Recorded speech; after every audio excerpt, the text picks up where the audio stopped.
Today we're going to talk about assessment, and with assessment there's a lot of different possibilities, and they include surveys in terms of formative or summative. You can do a survey during and branch it off into a discussion piece, or you can have the students fill out a open or closed-ended survey as part of a exit ticket. Polls, same thing. You can get opinions on where to go, check for understanding through polls.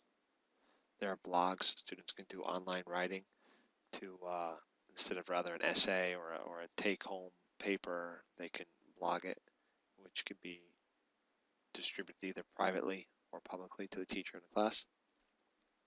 Digital portfolios, where a number of assignments can be submitted online into one ongoing portfolio for each student. And electronically submitted assignments. This could be put into a digital portfolio, but the reason it's kept separate here is it could also simply be emailing a document. It could be sharing a document through file sharing programs like Dropbox or Google Drive. What we're going to be taking a look at today, though, is something a little different. The assessments we'll be looking at specifically today are Socrative. Socrative is an online quizzing tool that you can ask open or closed-ended questions, and they could be graded. Students can submit through any device. Today's Meet, which is an opportunity for formative assessment, both ways, student teacher and teacher student, where the teacher can throw out questions to the students and they can answer them as they go, or the students can also post questions that can be addressed on an ongoing basis by the teacher within class, or the transcript from the lesson can be saved for review later to answer questions in the future so they don't get forgotten. And Poll Everywhere. Poll Everywhere is a survey tool, but it can be used to ask open-ended questions or closed-ended questions. And it can also be used either as a formative or summative assessment and exit ticket, along with a few other things, which we'll take a look at today. The first tool we're going to look at is called Socrative. Socrative, named after the Socratic questioning method, is an online tool that can be used to assess students through online quizzes. So let's take a look.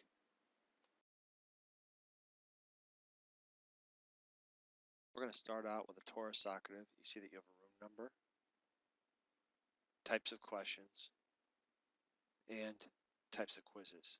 Start quiz, exit ticket, space race. The room number, as you see up top, is the room that the kids will check in with on the app when they download it. You see the room number up again. You see the number of students in the room. In this case, there's 5. The room number makes it so the students don't have to log in. They can actually just click in that number and they'll bring it right to your site. We see a quiz. We see the completed quiz, who has it. It's blurred out, but you can see that where the names of the students are. And then here we have a screenshot of what it looks like from the student's perspective. This is a screenshot of a tablet. So they've entered their room number, and you see the first question is, please enter your first and last name. This helps identify them. Because this is not a district-based site, they have to enter their names. They could do it anonymous as well. We see an example of a multiple choice question. Which of the following American presidents was not a K-12 or college teacher?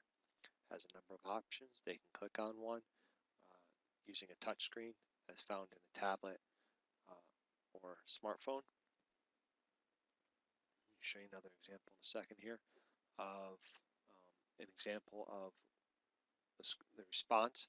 It says, good job, you got it right. And then they can click on the next question. So they get immediate feedback. You can choose an option for them not to get immediate feedback, but this is an example where you do see it. I'll show you an example of a wrong answer. And here they have the wrong answer. You can put in the correct answer. It'll show you what the correct answer is. If you wanted to, you could also add an explanation of why it's wrong. And you would enter one for each wrong answer.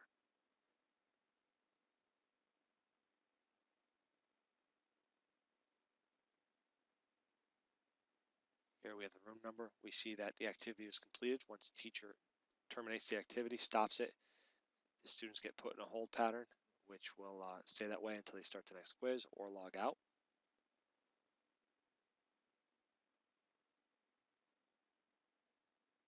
You can hide the live results.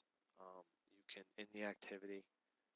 When you do end the activity, you have a choice. You can get a report, you can email it, download it, or choose no report. If you download it, it'll bring up an Excel spreadsheet. It takes a minute to load and it pops up.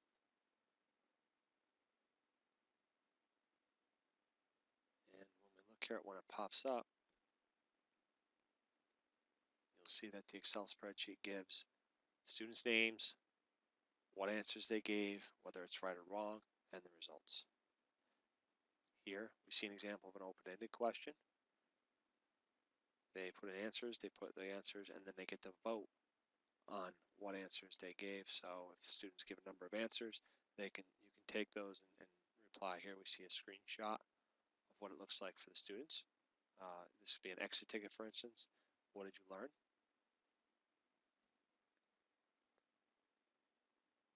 So you have formative assessments in terms of multiple choice and open answers. You can do an exit ticket for a summative assessment. You can vote on the questions in the activity at any time. You can save the test if you want to, so it can be repeated with another class. You don't have to create one for every class. Here we're going to give you a brief tour of how to create a quiz. You create it, click on create. You can choose a multiple choice or short answer question. And you simply give the test a name, as you see above. It's pretty self-explanatory. You see an option for questions. Type in the question, and then you give the answers. Write in as many answers as you want.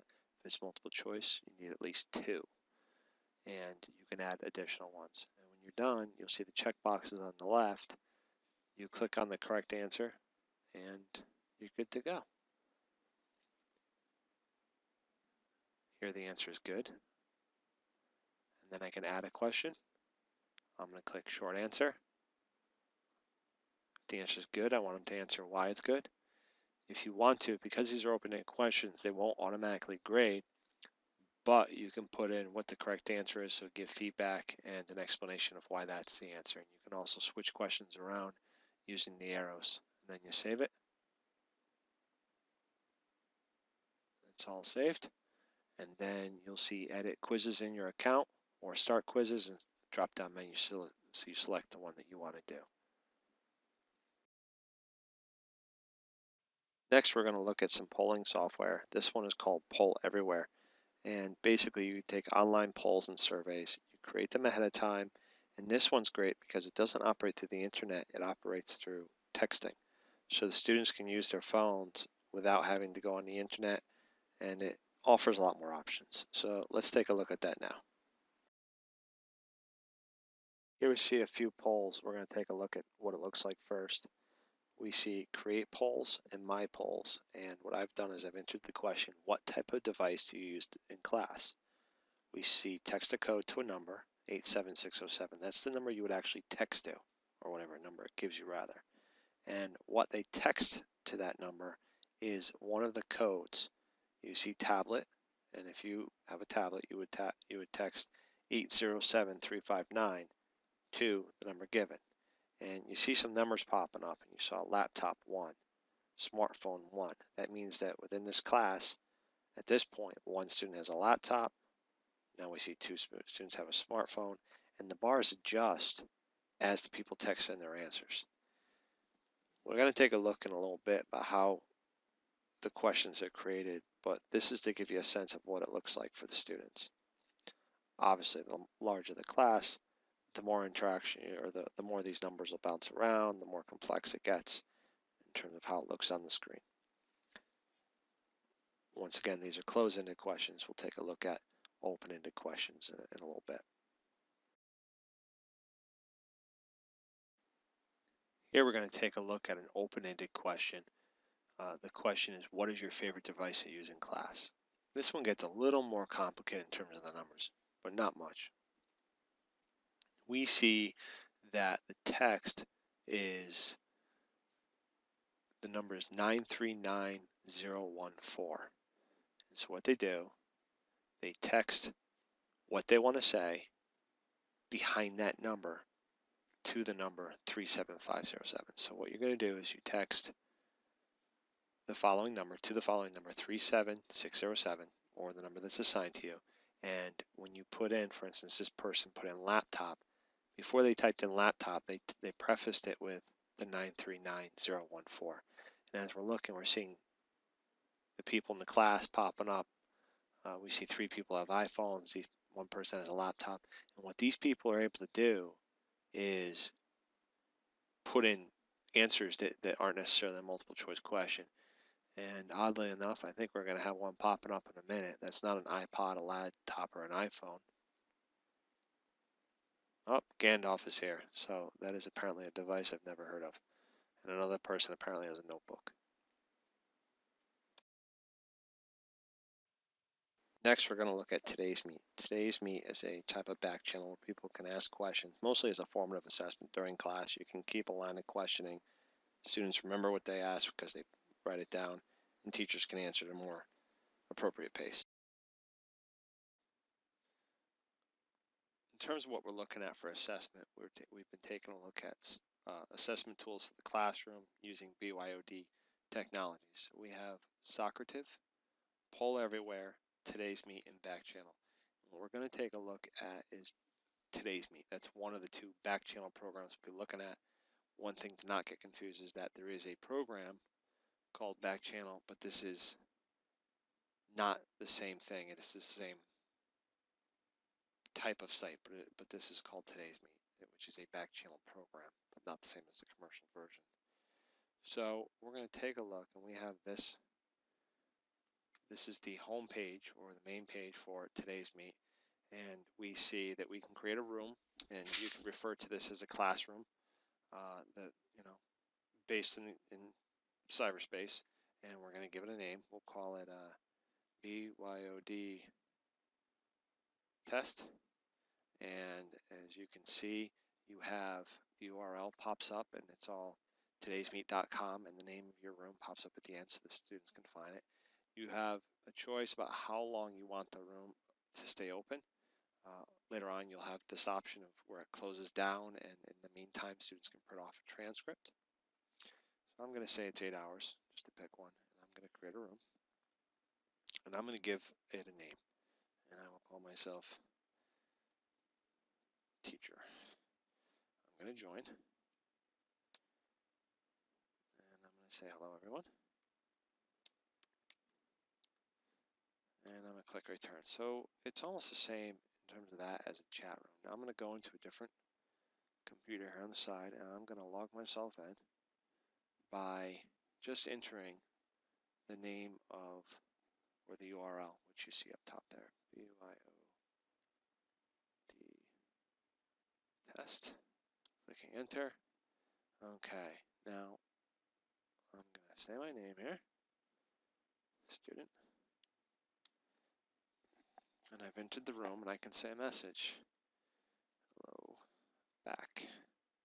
And I'm going to click it in a second on the computer that the screen we're looking at. This will pop up. Hello, everyone. Now, what are some potential uses of this? First of all, if you have students who perhaps have a question and you're in the middle of a thought and you want to finish your thought before they can get going, then eventually the student forgets the question, they can post this, and then as the class proceeds, when you get to a good stopping point, perhaps the students have come up with a number of questions that you can take the time to address it. The students can pose the question or get it on writing as soon as they're ready. The other thing is there is an option once this classroom closes down, or once you close it down and go back, for you to print a transcript. You can project it, you can print a transcript. So perhaps the questions go for a 45-minute period, and as the students proceed, you get to the end of the class, and almost like a KW well format could be used, where what do I know, what do I want to know, what did I learn, and you can incorporate some sort of question part of that, a question component. Then at the end, you can print off the transcript and then be able to look at what questions the student had or students in the class had, and go back and address those. You can look for misconceptions and so forth. One thing to be considered is that this could be used outside the classroom, but this also is a great tool for inside the classroom. This technology, this program can be addressed from any device that has the internet. So it would work with a smartphone. Presumably, if there's a BYOD program in place, there would be Wi-Fi in the building for the students to access. It could be used with a tablet, and it could be used obviously with a laptop or a Chromebook or anything with internet capabilities. The questions in the transcript can be answered on a regular basis within the classroom. It could be addressed after the class where the teacher can take a look at understanding. They could even, this doesn't have to be the students posing the questions.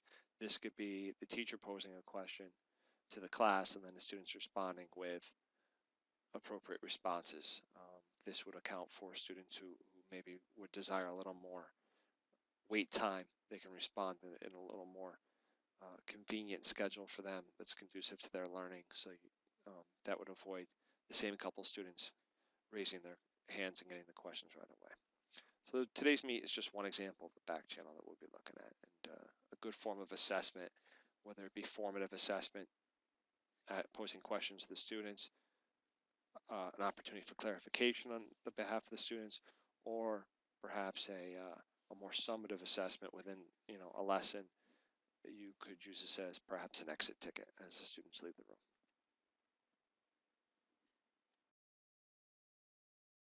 Here we're going to look at it from another angle. I'm going to create a site here, or a today's meet room. This time I'll name it BYOD Tech, and what I want to do is I want to make it so that we can see what it looks like from the tablet sense. So here, same thing, entering the name teacher. I'm going to click join, and I'm just going to say hello.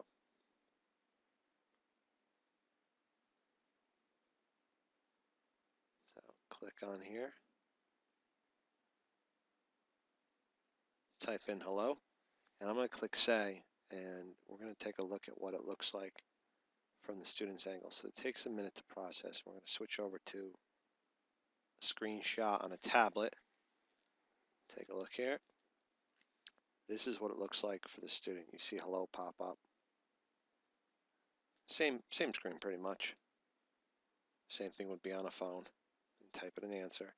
And then here you see, zoom in here, you can see how the conversation's going, and there's not much of a difference because this is internet based as opposed to texting like you saw in other programs. So just to give you a look at what it looks like.